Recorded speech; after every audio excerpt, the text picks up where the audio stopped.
조선 최악의 비극, 그 발단은 쇠퇴하는 명나라였습니다. 그 이유는 다음과 같은데요. 조선 앞에는 고려가 있었잖아요. 근데 고려 왕조 한 500년 동안에 이 중원의 패권국, 황제 국가가 100년쯤 넘으면 수시로 바뀌었어요.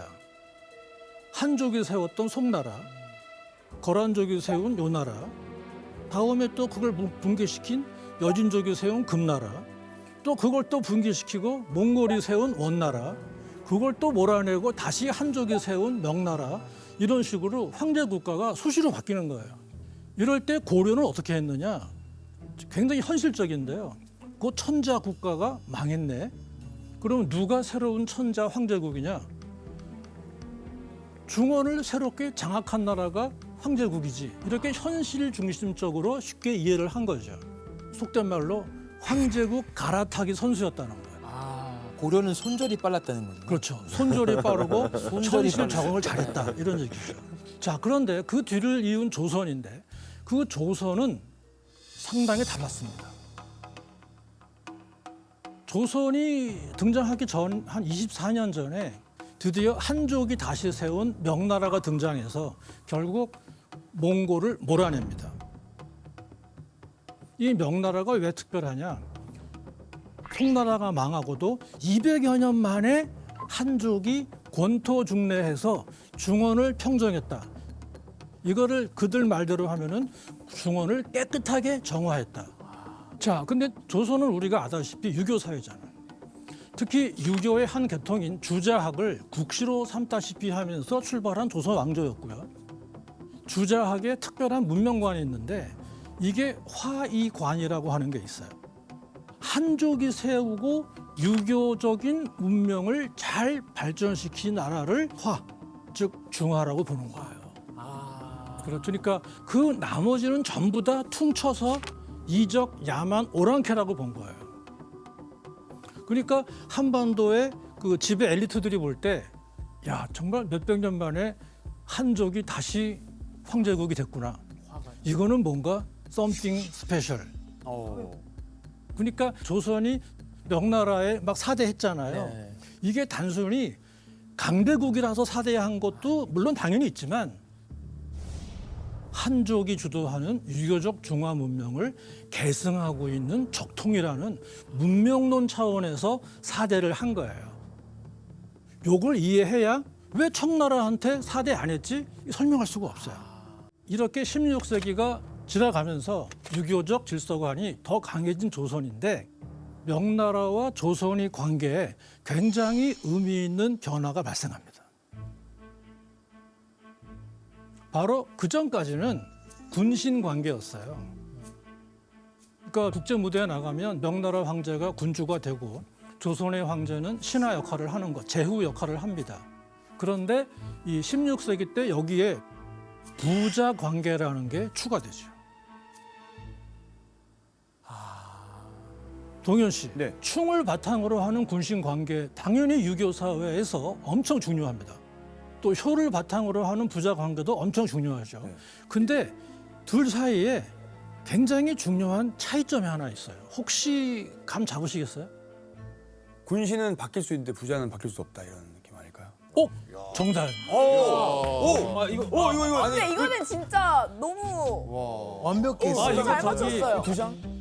두 장? 그러니까 저는 정현 형이 힘도 세고 막 싸움도 잘하잖아요. 네. 근데 정현 형이 나다나 이거 좀 사탕 좀 갖고 와 해서 제가 이해형 하는 거는 군이잖아요.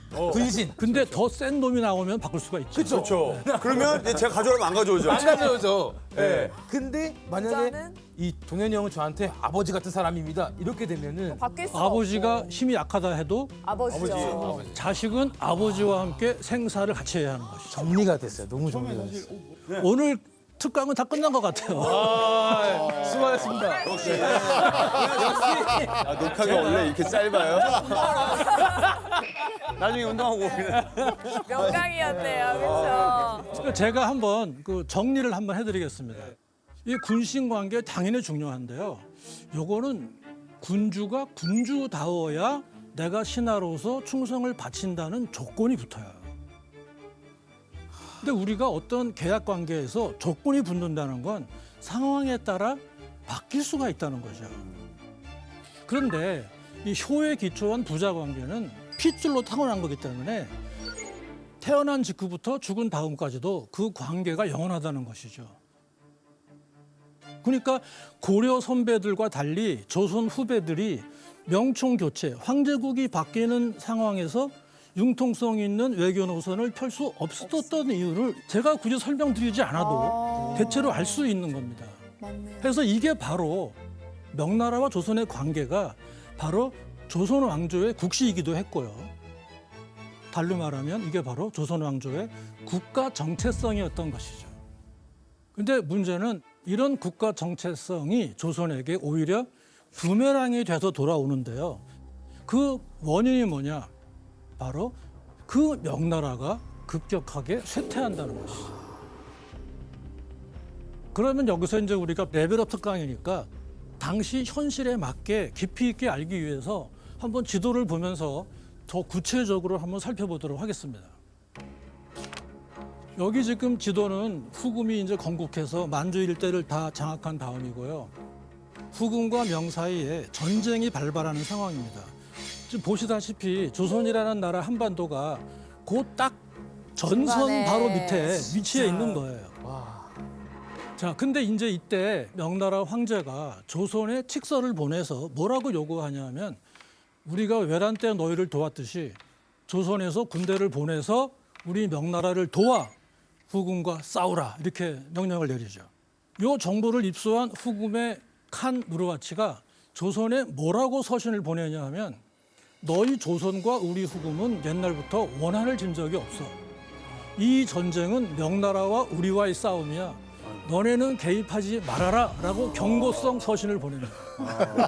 어떻게 진짜 너무 어렵다.